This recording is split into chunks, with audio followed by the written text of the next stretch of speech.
Bonjour à tous, j'espère que vous allez bien dans ces circonstances un petit peu particulières et je vous remercie de participer à ce webinaire qui va être consacré à comment faciliter l'adhésion de vos utilisateurs à S4HANA et améliorer la productivité grâce à Fiori. Donc je me présente, je suis Stéphane Vincent et je suis directeur en charge de l'offre S4HANA chez Codilog et je serai accompagné pour ce webinaire de Rémi Bernard qui va se présenter. Rémi, je te passe la Oui, main. merci Vincent. Oui, bonjour à tous. Rémi Bernard, je suis directeur associé chez Codilog, en charge des solutions fonctionnelles et expert finance. Voilà, merci Rémi. On retrouvera Rémi dans une dizaine de minutes puisqu'il va effectuer tout à l'heure la présentation Fiori et notamment la démonstration sur notre plateforme S4HANA 1909. Alors, le déroulé de ce webinaire va être le suivant. Donc, une rapide introduction, on va se présenter, on va présenter Codilog. Ensuite, une overview sur S4HANA et interface Fiori. Et ensuite, donc, l'essentiel du webinaire va être consacré à la démonstration de l'utilisation de Fiori, notamment sur les fonctions finance. Alors, pourquoi ce webinaire? En fait, ça part d'un constat. Rémi et moi et d'autres consultants Codilog, on consacre beaucoup de temps à préparer la transition de nos clients vers S4HANA, que ce soit à travers d'études, de POC, d'avant-vente ou de présentations plus ou moins opérationnelles. Et en fait, on s'est aperçu depuis plus d'un an qu'on travaille régulièrement sur le sujet que Fiori n'était pas si connu que ça des clients et des utilisateurs SAP. Alors, en fait, tout le monde connaît ou presque, tout le monde ou presque a déjà vu des tuiles Fiori sur des slides, mais ce qu'on a vu, c'est que par contre, très peu de personnes l'ont vu pour de vrai en mode utilisateur, et même lorsque les gens ont vu Fiori, ils ne comprennent pas toujours, pas tout de suite en tout cas, comment Fiori peut améliorer leur façon de travailler.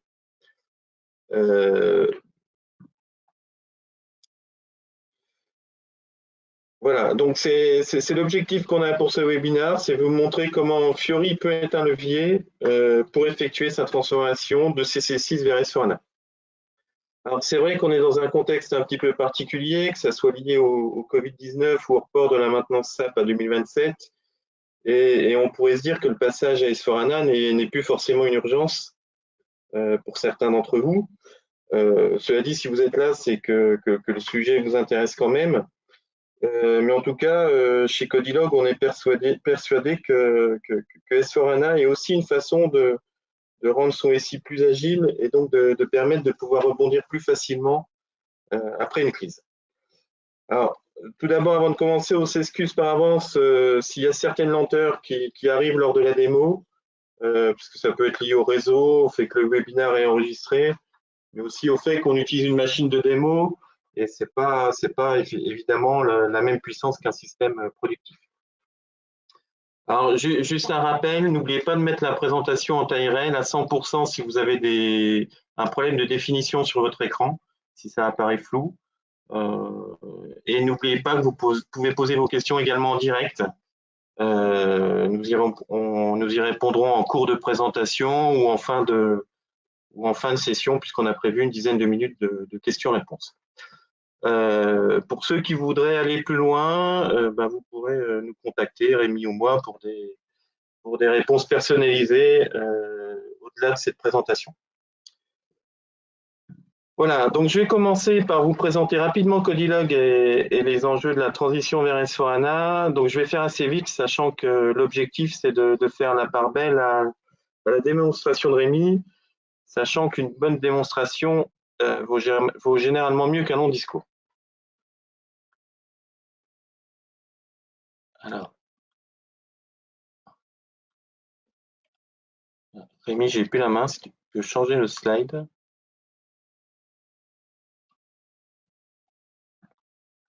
Merci.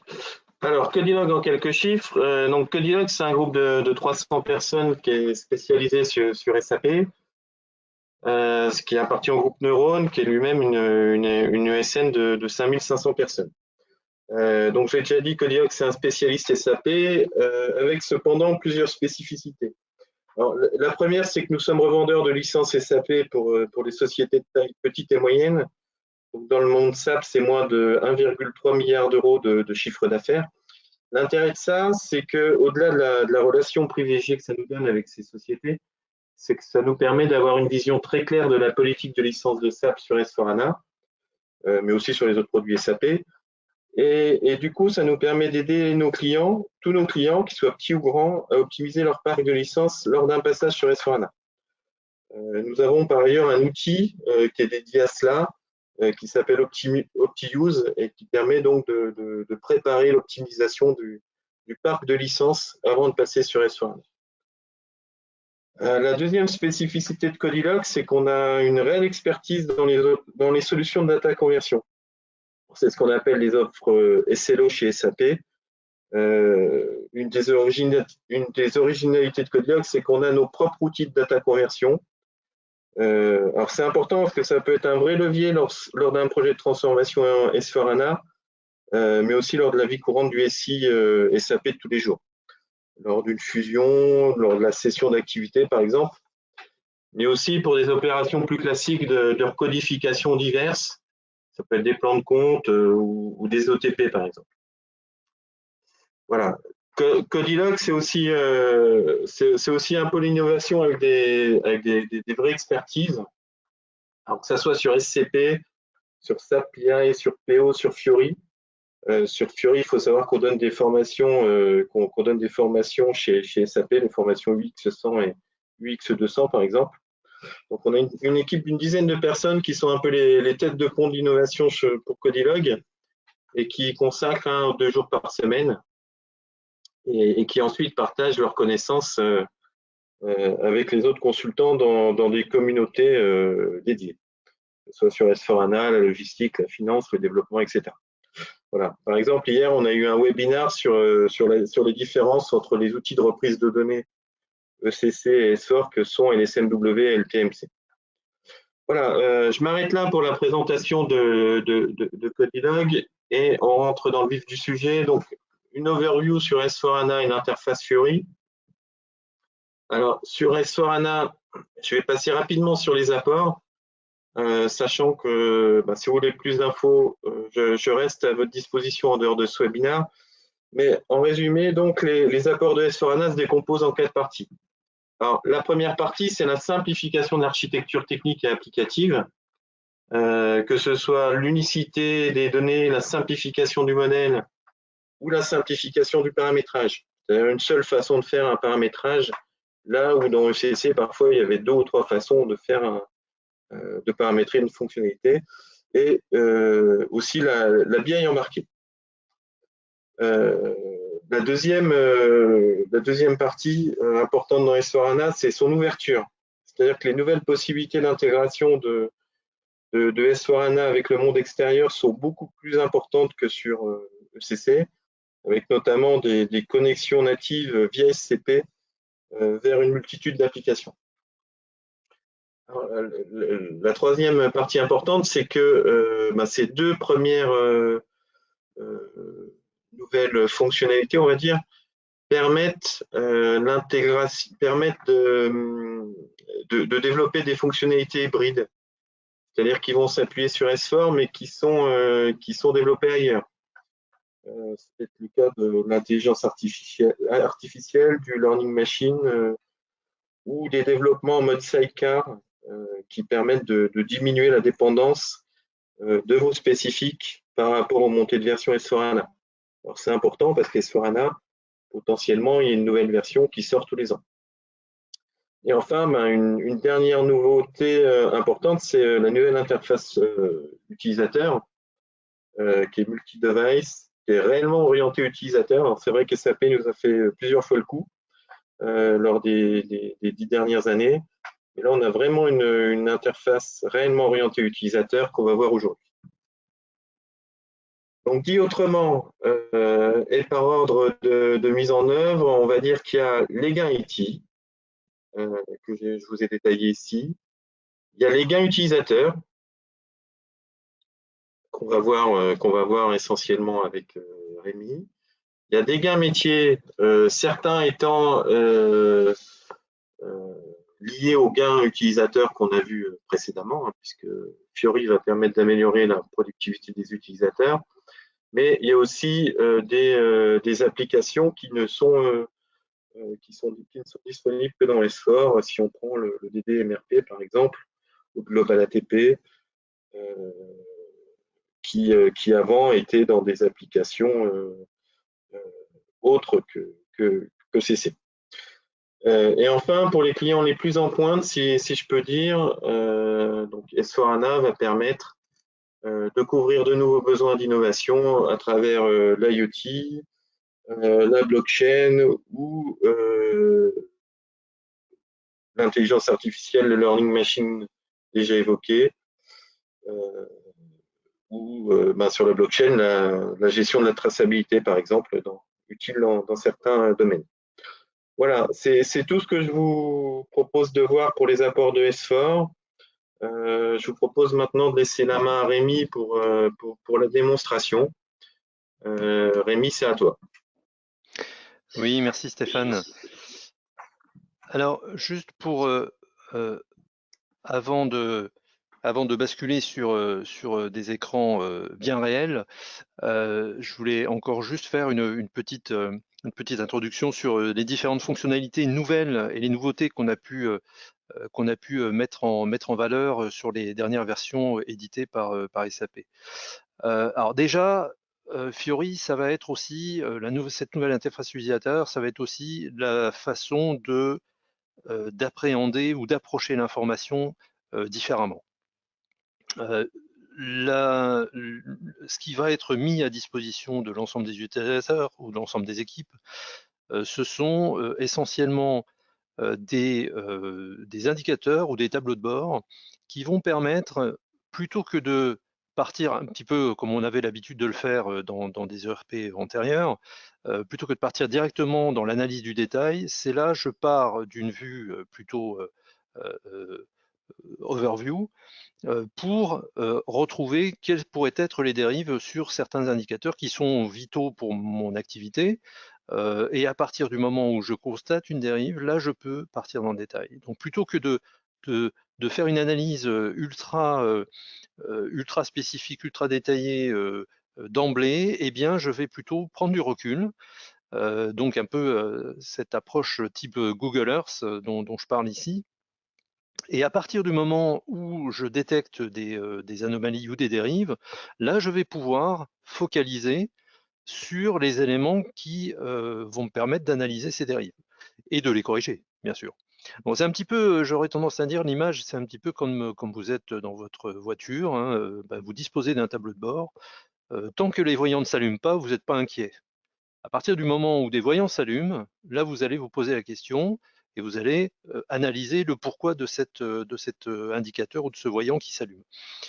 Et bien là, je pense que dans l'approche de l'information avec l'interface Fiori, c'est un petit peu la démarche qu'il faut avoir. Et ainsi aussi éviter de partir dans des analyses qui n'auraient pas forcément lieu d'être si on n'avait pas interprété les indicateurs ou les tableaux de bord de la façon dont j'ai évoqué avant. Voilà, donc c'est un peu cette façon-là qui est intéressante dans cette nouvelle interface utilisateur proposée par S4, avec cette analyse plutôt overview, qui vous permettra évidemment d'arriver à des éléments plus détaillés à partir du moment où vous aurez eu l'indication qu'il faut analyser un peu plus en détail. Alors, l'interface Fiori va évidemment s'adresser à l'ensemble des domaines et des métiers couverts par l'ERP. Hein, on va retrouver évidemment tous les métiers de la finance, mais aussi de la logistique, de l'administration des ventes, de la production et bien d'autres modules aussi. L'intérêt de cette nouvelle plateforme, c'est aussi d'avoir, Stéphane le soulignait, d'avoir des fonctions unifiées. SAP a profité de l'occasion pour pouvoir réintégrer un certain nombre de fonctions qui étaient bien souvent à disposition sur des instances séparées et de pouvoir maintenant les avoir de façon intégrée sur la même plateforme. Alors, j'ai mentionné ici notamment BPC, mais on va retrouver Central Finance, par exemple, qui a été intégré à la plateforme S4. Des fonctions, Stéphane en parlait, comme le DDMRP, mais aussi, vous allez retrouver une partie de BI Analytics qui a été, là aussi, embarquée sur le socle S4. Alors c'est assez intéressant cette partie, puisque ça permet d'avoir accès à l'information telle qu'on l'aurait dans un BW à part, mais là directement sur votre plateforme S4 en temps réel, sans pour autant avoir le temps de réplication. Alors bien sûr, ça n'aura peut-être pas tous les effets qu'un BW pourrait avoir, mais en tout cas, ça donne accès à énormément de possibilités de reporting que nous n'avions pas forcément avant dans un système de type ECC. D'autres fonctions ont été intégrées pour les activités qui sont assez dédiées sur la production à l'affaire. Eh bien, par exemple, vous avez Customer Project Management, CPM, et puis le Portfolio Project Management, PPM, qui ont été là aussi réintégrés directement sur la plateforme S4. Donc là aussi, ça permet d'unifier un petit peu plus l'ensemble des fonctionnalités sur une même plateforme. Tout cela s'est intégré. On reste bien sûr sur du temps réel d'accès à l'information. Alors bien évidemment, dans la liste que vous avez vue ici, certaines sont soumises à licence supplémentaire. C'est pas parce qu'ils sont intégrés dans la plateforme S4 qu'ils sont inclus dans vos licences actuelles. Donc toujours se renseigner bien évidemment auprès de votre éditeur s'il n'y a pas de surcoût de licence. Alors, hormis les fonctionnalités unifiées, un certain nombre de nouveautés ont été mises en œuvre à la fois dans le domaine de la comptabilité, du contrôle de gestion, de la trésorerie, c'est ce qu'on voit ici. Alors, comptabilité, on va retrouver notamment des fonctions avancées ou augmentées pour la gestion des provisions et du lissage de charges en fin de période. Alors le moteur de provision existait déjà avant, mais il a été largement refondu de façon à pouvoir être beaucoup plus utilisable dans des contextes plutôt généraux et disposer d'un outil qui permette de passer ces provisions de façon plus automatisée à partir du moment où on a les paramètres qui permettent de le faire. Là aussi, on va retrouver des fonctionnalités de rapprochement bancaire augmenté avec l'utilisation d'algorithmes liés au machine learning.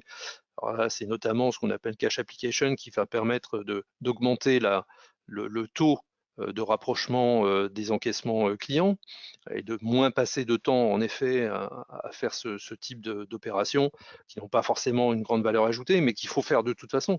Et si des automates peuvent aider à le faire, ça permet de dégager un peu plus de temps sur des tâches à valeur ajoutée plus importantes. Voilà, donc ça c'est un petit peu ce qu'on va retrouver. Alors il y a d'autres choses bien sûr qui vont arriver dans la comptabilité, mais c'est ce genre de grandes fonctionnalités et de nouveautés qu'on va retrouver dans ces domaines-là. D'un point de vue contrôle de gestion, il y a quand même quelques changements qui sont assez structurants pour ceux qui utilisent ces modules, notamment avec COPA.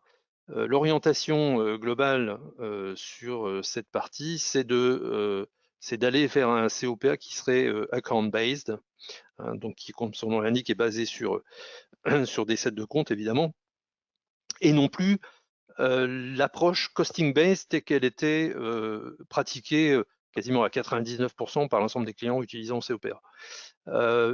Alors pourquoi cette démarche? C'est justement, encore une fois, c'est pour simplifier les réconciliations entre la comptabilité et le contrôle de gestion, et pour pouvoir avoir aussi les mêmes axes d'analyse que le costing based, eh bien SAP a inclus un certain nombre d'options qui permettent d'accéder au même titre que le costing based à l'information grâce au COPA account based. Donc on est quasiment en équivalence sur les deux modèles. Ensuite, il faut évidemment faire la bascule de l'un vers l'autre. Ce qui est aujourd'hui est quelque chose à analyser fortement avant de le pratiquer, mais SAP met à disposition des outils qui permettent de le faire, et donc la bascule entre un COP account-based vers un costing-based est tout à fait réalisable. Deuxième élément, c'est le Material Ledger. Le Material Ledger devient obligatoire lorsque vous passez sur une plateforme S4, mais il devient obligatoire dans son mode le plus basique.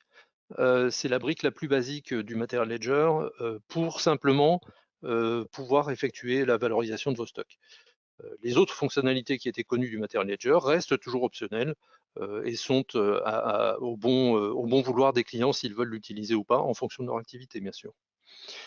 Et puis, d'un point de vue domaine de trésorerie, là aussi, vous allez retrouver un certain nombre de tableaux de bord que l'on n'avait pas dans les versions antérieures, ou même ECC, hein, sur la gestion des différents comptes de banque, avec des possibilités de centralisation, des analyseurs de cash flow, une gestion du crédit client aussi qui a été un peu refondue dans ces nouvelles versions, avec des fonctions assez intéressantes comme les connexions directes aux agences de notation, et puis pouvoir effectuer des règles de détermination de crédit limite différenciées en fonction des typologies de votre portefeuille client. Donc ça, c'est un peu le domaine finance, mais évidemment, vous allez retrouver des nouveautés aussi hein, d'un point de vue des autres domaines opérationnels, tels que les achats, gestion des stocks, la production ou l'administration des ventes. Donc il y a aussi des points assez intéressants, avec comme par exemple la gestion du central procurement côté achat, hein, qui permet d'avoir comme une centrale d'achat, si je peux dire, centralisée donc, dans une organisation interne. Ça a de gros avantages dans certaines situations et dans certaines activités.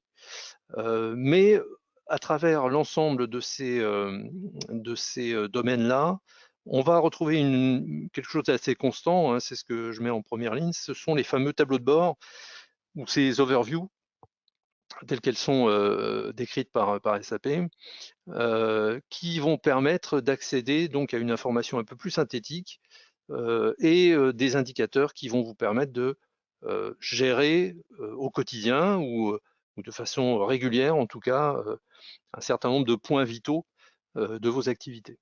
Alors je ne vais pas rentrer dans le détail de chacune des nouveautés.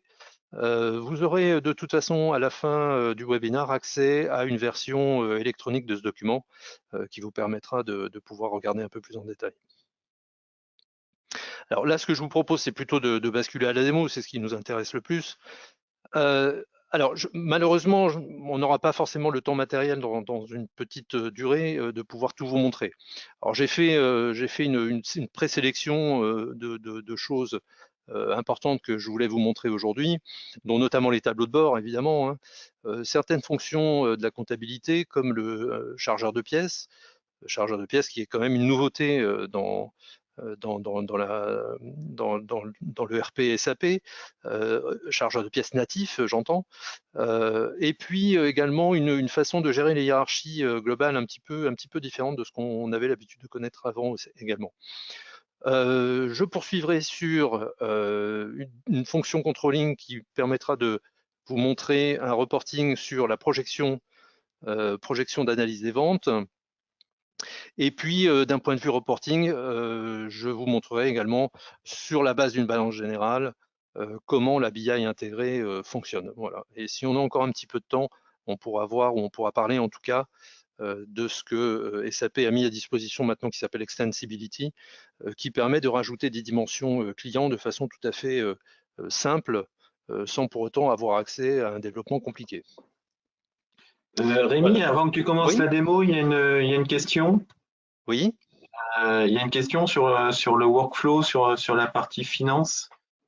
Oui. Alors, je te lis la question. Pour la partie gestion de provision, rapprochement des comptes, justification des comptes, est-il prévu d'avoir aussi des workflows de validation avec la gestion des validations en pièces jointes? Est-ce que c'est des sujets qui te parlent? Non, de ce que je connais aujourd'hui, il n'y a pas ce type de workflow qui est intégré sur ces activités ou ces opérations décrites. Par contre, il n'est pas interdit de développer son propre circuit de validation ou son propre workflow. En tout cas, il n'y en existe pas de fourni en standard, si on peut dire. Alors là-dessus, il faudrait peut-être voir effectivement ce que permettent de faire les workflows flexibles qui sont arrivés avec Alors justement, S/4HANA. voilà, ça peut être une des options, à condition toujours d'avoir le point d'entrée qui permet d'insérer ces traitements par workflow flexible. Ok, merci Rémi. Alors je vais juste faire une opération technique pour basculer, voilà, évidemment sur mon écran d'accueil. Donc là, je me suis déjà connecté hein, sur l'environnement de test. Évidemment, si vous étiez à la première connexion, vous auriez la meilleure de connexion en vous demandant classiquement hein, l'ensemble des informations pour pouvoir vous connecter. Donc là, j'ai accès directement à ma première page, qui est ma page dite d'accueil, qui va me permettre d'être personnalisable. C'est ma propre page, donc j'en fais un petit peu ce que je veux. Et je vais la configurer avec les éléments qui me paraissent importants pour moi, pour mon activité. C'est un petit peu mon good morning page. J'arrive le matin et je regarde mon tableau de bord sur les indicateurs qui m'intéressent. Et je peux également regrouper les fonctions les plus régulières que j'utilise au cours de mes activités. Alors, évidemment, ces indicateurs, ici, je les ai utilisés à partir d'indicateurs standards. Il est tout à fait possible également de bâtir ses propres indicateurs, moyennant quand même un peu de développement et un peu de travail pour y arriver. En termes de navigation, vous voyez que les pages telles qu'elles sont mises à disposition par utilisateur sont sous la forme d'onglets hein, où je vais pouvoir naviguer de proche en proche pour retrouver les fonctions catégorisées par grand domaine, hein, en fonction des activités que je dois réaliser. Alors je peux avoir aussi l'ensemble de la liste des onglets à disposition. Alors vous voyez qu'ici j'ai une liste assez importante parce que j'ai un profil d'autorisation qui est assez large. Alors, en faisant le lien avec le profil d'autorisation, vous apercevez que l'ensemble des fonctions qui sont mises à disposition d'un utilisateur vont être aussi, l'ensemble des tuiles, hein, vont être aussi pilotées par autorisation. Donc, ne seront à disposition des différents métiers que les vignettes, que les tuiles, que les applications dont ils ont besoin pour réaliser leurs activités. Donc ça, c'est important de garder ça évidemment à l'esprit.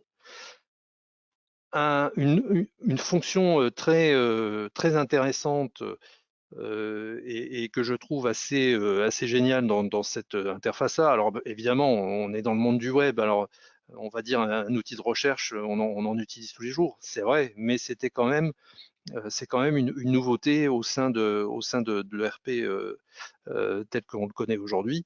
Et disposer d'un moteur de recherche comme celui-ci, alors là on tape simplement alors je vais mettre synthèse par exemple, on tape simplement son mot-clé, et là, le système va balayer l'entièreté de la base client de façon à trouver à la fois dans des applications, mais à la fois aussi dans des données de base, dans des commentaires de texte de pièces comptables ou de mouvements logistiques, ou en tout cas tous les objets disponibles dans la base vont être scannés pour vérifier s'il n'y a pas le mot-clé que j'ai désigné.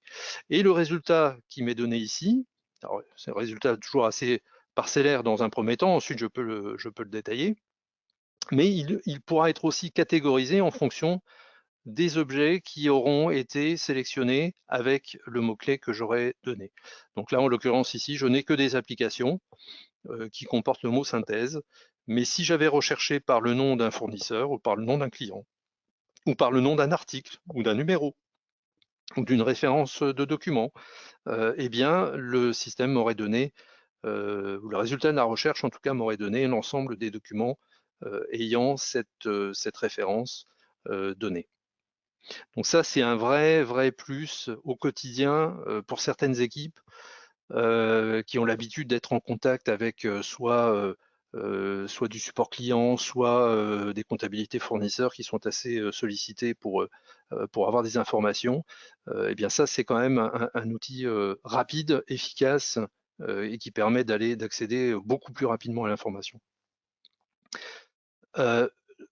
Encore d'un point de vue navigation, vous allez retrouver ici ce qu'on appelle la fenêtre de notification, où en fonction de votre rôle au sein de l'organisation interne, eh bien, vous allez recevoir un certain nombre de messages ou un certain nombre de workflows pour simplement vous demander d'avoir une action d'acceptation ou de rejet, en l'occurrence ici, pour une commande d'achat. Et dernière chose, ici en termes de gestion de l'aide, alors bien sûr, hein, comme je disais, on est dans le monde web, là, hein, c'est vraiment une interface totalement dédiée web, donc on est dans le monde du clic et dans le monde des aides contextuelles. Et bien là, on ne loupe pas à ce principe, hein, puisque voilà la façon dont fonctionne le nouvel aide en ligne sur l'interface Fiori, hein. Donc chacune des fonctions sont ici répertoriées, vous donnant la possibilité évidemment d'avoir un petit peu plus de détails, ou voire même d'accéder à ce qu'on appelle ici l'espace de formation en ligne, qui est là aussi une fonction très intéressante, puisque étant donné le nouveau mode d'aide mis à disposition, eh bien SAP a pensé également à faire une aide en ligne qui permet d'accéder en fonction des domaines et en fonction des métiers, eh bien d'accéder à un certain nombre d'aides en ligne qui sont soit des aides statiques, soit des aides tutorielles qui vont vous permettre de cheminer au cours d'un script sur ici par exemple le retour, la gestion des retours clients accélérés, mais aussi comment passer une OD, comment utiliser tel ou tel rapport en contexte S4. Donc vous allez retrouver l'ensemble des domaines ici possibles, à la fois en finance, mais à la fois également dans les autres modules. Donc aide beaucoup plus augmentée, beaucoup plus avancée que ce qu'on pouvait connaître dans les versions antérieures. Alors je vous ai parlé tout à l'heure des tuiles de tableau de bord ou des applications de tableau de bord. J'en ai répertorié un certain nombre ici. Donc dans un onglet, là encore, un onglet qui n'est pas un onglet standard, c'est moi-même qui l'ai créé, hein. Je vous parlerai peut-être de la personnalisation si on a encore un petit peu de temps, de la personnalisation de ce que vous pouvez faire en termes d'onglets et en termes de disposition de vos applications. Mais ici, j'ai regroupé donc l'ensemble de mes synthèses qui m'intéressent puisque je suis plutôt côté finance, donc j'ai mis ce qui me tenait à cœur ici. Et je vous propose de voir ce que donne, par exemple, la synthèse concernant, ou le tableau de bord concernant la comptabilité client.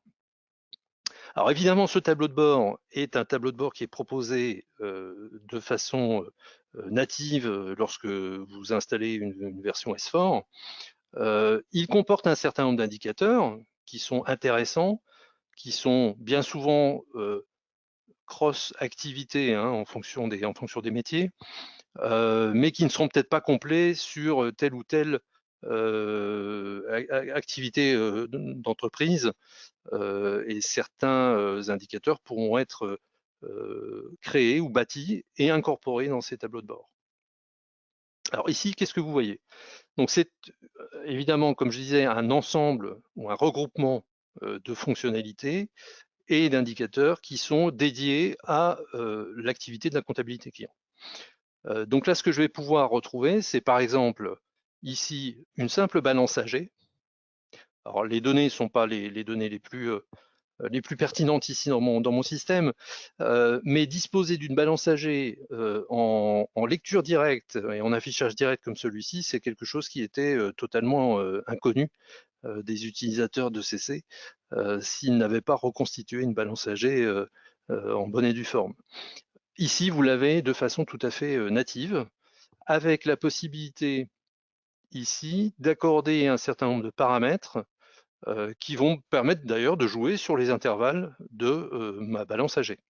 Ici, j'ai pris des intervalles de 30, 60, 90 qui sont assez classiques, mais je pourrais très bien les changer. Et il me fera la répartition nouvelle directement en ligne en fonction de ce que j'aurais mis.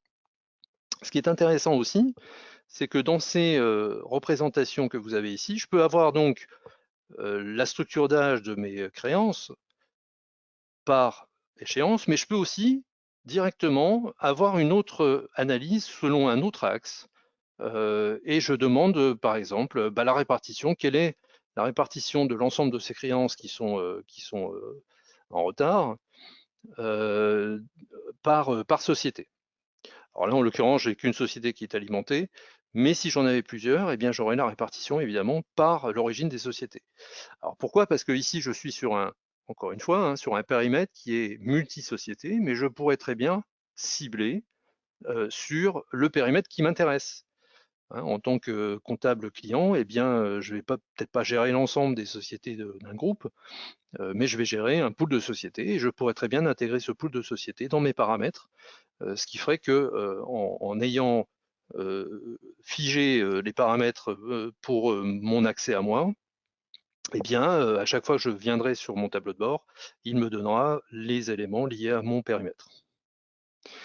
Donc ça, c'est la façon dont on va pouvoir fonctionner avec l'ensemble de ces indicateurs et de ces représentations qui sont assez rapides, directes d'accès et directes de lecture. Alors évidemment, si on veut avoir un peu plus de détails, c'est là où je reviens à ce que je disais tout à l'heure, qui était le fait d'analyser un tableau de bord en regardant les voyants qui s'allument.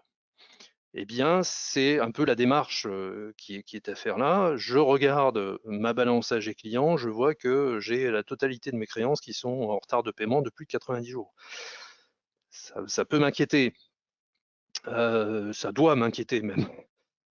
Donc, ce que je vais faire à partir de là, c'est de l'application qui m'a permis d'avoir cette répartition détaillée par intervalle, je vais pouvoir zoomer un petit peu plus sur le montant de mes créances et quelle est la répartition, par exemple, sur un autre axe, quelle est la répartition sur les 10 clients concernés par l'ensemble des créances en retard de paiement.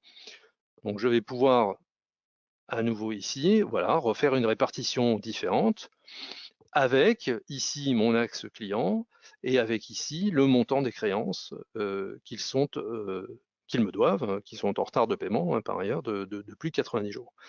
Si je veux encore le détail, alors ici je pourrais très bien encore avoir une répartition différente si je veux, mais si je veux les détails, je peux très bien aussi naviguer directement vers l'affichage du solde du client concerné, l'affichage du traitement des créances concernées ou l'affichage des postes individuels. Alors si je vais sur l'affichage du traitement des créances, donc là on arrive sur une partie de ce qu'on appelle Collection and Dispute Management, où je vais retrouver l'ensemble du portefeuille concerné, avec le suivi des créances concernées aussi. Donc, est-ce que j'ai eu une promesse de paiement et à quelle date? Est-ce que j'ai un litige concerné par cette facture, etc., etc. Donc, je vais pouvoir avoir ici le suivi plus complet de l'ensemble de mon portefeuille de créances qui est en retard. Donc, vous voyez, on est parti d'une analyse qui était globale pour arriver directement jusqu'à la facture. C'est la démarche un peu nouvelle, je dirais, qui apporte la possibilité d'utiliser Fiori à ce stade. Donc là, nous étions sur le tableau de bord comptabilité client. Alors, je ne vais peut-être pas passer sur l'ensemble des éléments ici, mais ce que vous allez retrouver là, ce sont vraiment les grandes fonctions vitales pour un comptable client de se dire je dois remplir l'ensemble de mes activités aujourd'hui avec ce qui est important pour moi, c'est-à-dire l'âge des créances, mon portefeuille, mon top 10 des clients, etc., etc. Mes durées de recouvrement. Alors là aussi, vous regardez, vous arrivez à une représentation directe du top 10 des clients de votre périmètre, avec la possibilité évidemment d'aller dans le détail si ça vous intéresse. Donc cette démarche, elle est évidemment accessible sur la finance, sur la comptabilité, mais vous aurez également accès à ces overviews à la fois sur les achats, sur la gestion des stocks, sur la gestion de la production, etc., etc., sur les ventes évidemment. Je vais peut-être vous montrer encore celui qui est le tableau de bord qui s'adresse à la comptabilité générale, où là, je vais retrouver des éléments qui vont être beaucoup plus ciblés sur l'ensemble de mes comptes, non plus sur mes comptes tiers clients, mais cette fois-ci sur l'analyse de l'ensemble de mes comptes, à la fois sur du PNL, à la fois sur du bilan. Là, en l'occurrence, j'ai une visualisation assez rapide ou une photo en tout cas du produit constaté en cumulé, en year to date, et puis de mon coût des ventes constaté aussi, ce qui me permet d'apprécier la marge brute en tout cas dégagée à un instant T. Donc là aussi, vous allez retrouver d'autres indicateurs qui sont ici, qui pourront également répondre à un certain nombre de demandes qui pourraient être faites de façon régulière à la comptabilité générale. Donc là aussi, vous disposez encore une fois, comme dans tous les tableaux de bord, de la possibilité de changer votre périmètre et de mettre à jour, bien évidemment, c'est une mise à jour quasi instantanée, de mettre à jour l'ensemble des éléments qui constituent votre tableau de bord. Alors vous remarquerez ici... Rémi, oui, le temps tourne, là il est 44 déjà. Donc oui. Si tu peux, je sais que c'est intéressant, mais... Oui. Écoute, je vais terminer, oui. Sur ces tableaux de bord, vous remarquerez aussi qu'il n'y a pas que des représentations de chiffres ou des indicateurs, mais vous avez la possibilité également d'intégrer des raccourcis vers les tuiles ou vers les applications qui vous permettraient de continuer vos opérations suite à la lecture de ces tableaux de bord, sans pour autant retourner dans les onglets et puis rechercher les applications qui vous intéresseraient. Voilà, donc ces applications d'overview sont pour moi quelque chose assez important, assez nouveau dans l'approche de l'information. Et ça, c'est un vrai plus dans l'utilisation via l'expérience Fiori. D'un point de vue fonctionnalité supplémentaire, alors au-delà de l'aspect reporting qui est important, parce que les restitutions sont quand même le volet qui permet de piloter une activité, mais pour pouvoir faire des restitutions, il faut alimenter les restitutions. Donc alimenter les restitutions, c'est effectuer des mouvements, c'est effectuer des écritures, c'est effectuer un certain nombre d'opérations qui vont alimenter tout ça.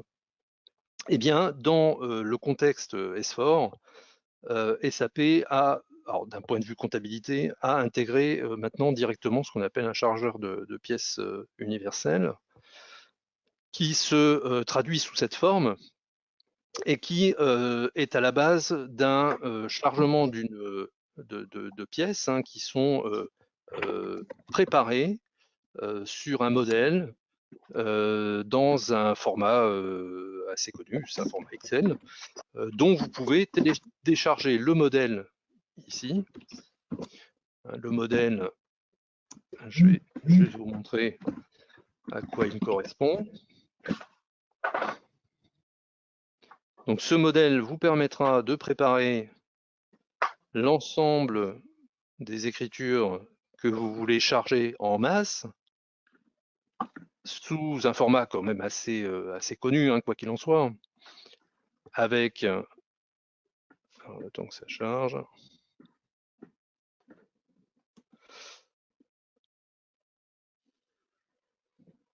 voilà, avec donc une répartition par en-tête et par poste individuel, et simplement je remplis je remplis les lignes en fonction des comptes et des montants qui sont à charger dans mes comptes. À partir du moment où j'ai effectué cette opération, le fichier chargé va arriver dans un SAS dont on va demander la validation pour pouvoir effectuer la comptabilisation ultérieure. Si j'essaie de me mettre, voilà, j'en avais chargé un hier. Voilà, donc ici je suis dans un SAS de chargement où le statut est au statut maintenu. Et à partir du moment où j'aurai admis le fait que mon écriture aura été contrôlée, eh bien je pourrai demander à en faire la comptabilisation. Voilà, donc ça c'est d'un point de vue comptabilité. Alors évidemment, comme je disais, c'est un peu mon domaine, donc j'ai un peu axé là-dessus, mais d'un point de vue comptabilité, ça reste assez, sympathique à utiliser parce que les chargements en masse étaient pas souvent mis à disposition de façon native dans les ERP ou dans les versions précédentes. Alors je pense que je vais être obligé d'accélérer un petit peu, mais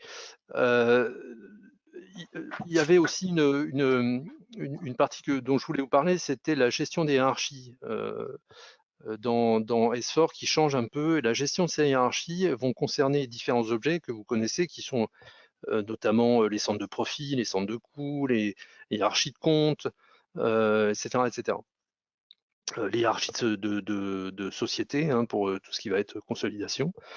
La gestion de ces hiérarchies a un peu changé et dans le bon sens, étant donné que donc elles sont directement accessibles maintenant via les applications Fiori pardon, et centralisées, mais elles sont aussi, elles ont maintenant des attributs qui permettent en tout cas de travailler sur des versions qui sont, comme vous le voyez ici, en cours de révision. C'est une version d'une hiérarchie que je n'ai pas encore publiée, donc elle n'est pas à disposition de tout le monde. Ou alors je peux travailler avec des hiérarchies qui sont dans un statut effectivement activé, qui ont été mis à disposition pour du reporting, pour structurer un reporting. Et en plus, ces hiérarchies sont bornées dans le temps, ce qui n'existait pas dans les versions de type ECC. Donc ça permet de retrouver temporellement des restitutions qui seraient fonction des changements de périmètre ou d'organisation qu'il y a pu y avoir au sein d'une entreprise.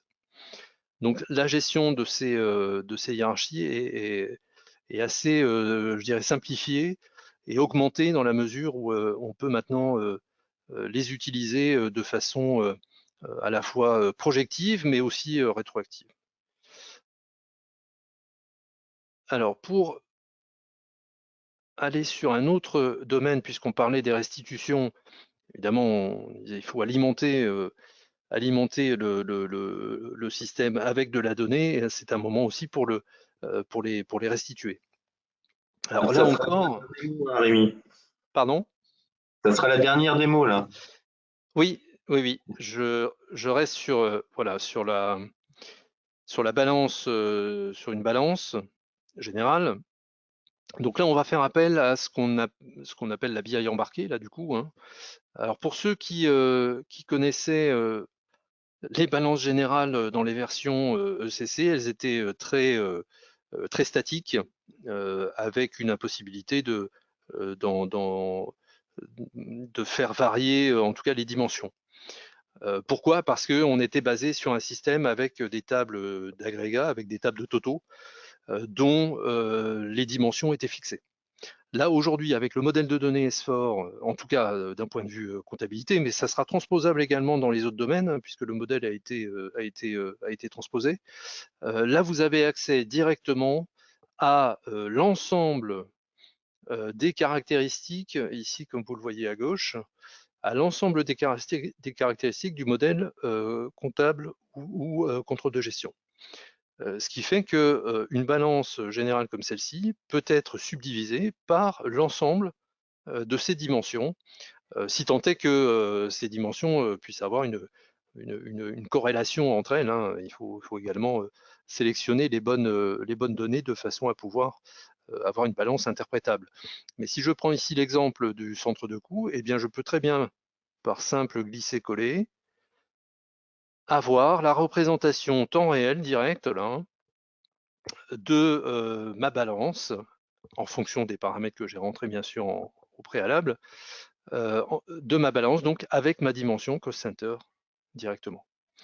Les résultats de ces restitutions sont évidemment utilisables soit de façon mixte avec, alors la représentation graphique ne va pas être forcément la meilleure ici, mais parce que j'ai beaucoup de comptes, mais si on partait sur des échantillons plus réduits, ça pourrait être intéressant d'avoir une représentation graphique, ou alors la représentation en table telle que je vous le montrais, mais vous pouvez aussi en faire un export, évidemment, pour être exploité pour d'autres retraitements. Voilà, donc ça, je conclus avec ce reporting ici qui vous montre la possibilité maintenant dans Essor et via les applications Fiori d'accéder à un mode de reporting beaucoup plus puissant que ce qu'on pouvait, et grâce à la BI embarquée, que ce qu'on pouvait connaître dans les versions de type ECC. Voilà Stéphane. Ok, merci Rémi. Si tu peux te remettre sur le document. J'espère que cette démonstration vous a plu et vous a donné un aperçu des apports de Fiori pour les utilisateurs. Alors c'est vrai qu'on pourrait laisser Rémi nous présenter Fiori pendant des heures parce qu'il est très proactif sur le sujet. Passionné. C'est vraiment quelque chose qui m'intéresse beaucoup. On va terminer en regardant rapidement les questions que vous avez posées et ensuite je vous propose un petit sondage avant de clôturer ce webinaire. Alors j'avais des questions donc sur la partie workflow, on a essayé d'y répondre, mais on va soumettre notre question aux spécialistes.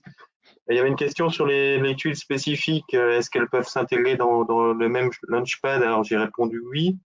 On peut, pour chaque développement spécifique, le rattacher à une tuile spécifique, comme on le faisait dans le temps en ECC pour une transaction spécifique rattachée à un programme spécifique. Maintenant, si on veut profiter de toutes les fonctionnalités de Fiori, il faut développer ces tuiles Fiori spécifiques.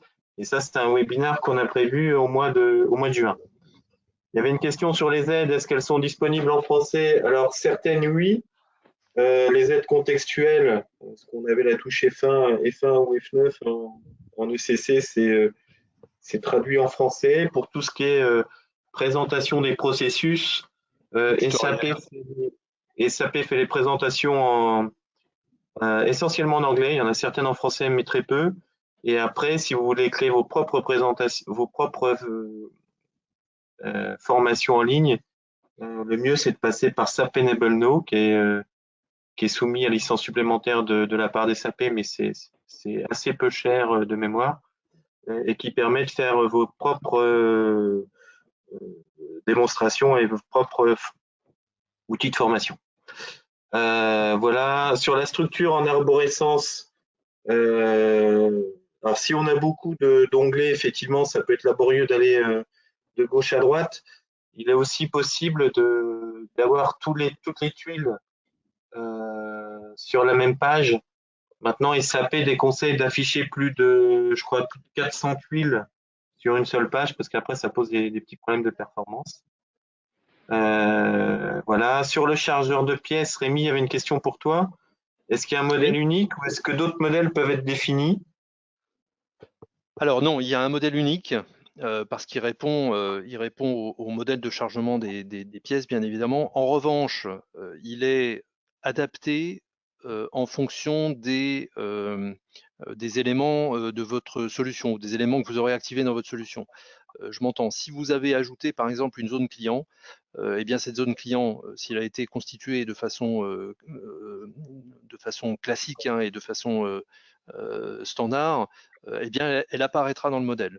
De même que les caractéristiques COPA, si vous avez des caractéristiques ajoutées, eh bien ces caractéristiques seront à disposition également dans ce modèle. Jérémy, si tu peux passer au